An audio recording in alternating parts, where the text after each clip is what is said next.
The Tone of Voice by C.S. Canonigo. It's not so much what you say as the manner in which you say it.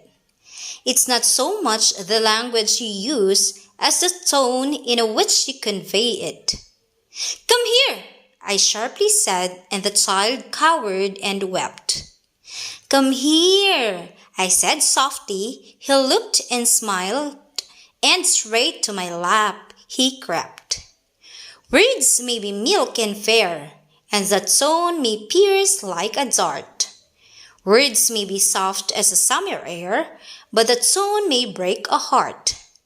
For words come from the mild girl by study and art, but tone leaps from the inner self, revealing the state of the heart. Whether you know it or not, whether you mean or care, gentleness, kindness, love and hate, envy, anger are there. Then, would your quarrels avoid and peace and love rejoice? Keep the anger not only out of your words, keep it out of your voice. Number 1. Although not directly stated, it can be inferred that A. Voice is useless. B. Voice can create various feelings. C. We have to be wary of our voice. Number 2. The poem as a whole is about A. Voice that kills. B. Voice that wields power. C. Voice that spells a lot of difference to people.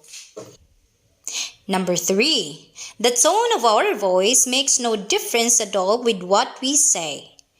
A. Yes. B. No. C. Does not say. Number 4. Which sentence is not true? A. The tone of voice can evoke peace. B. The tone of voice can be a source of joy. C. The tone of voice is powerless. Number 5. Tone leaps from the inner self, revealing the state of the heart means A. That our tone hides ourselves. B. That our tone gives away part of ourselves. Or C. That our tone reflects inner self.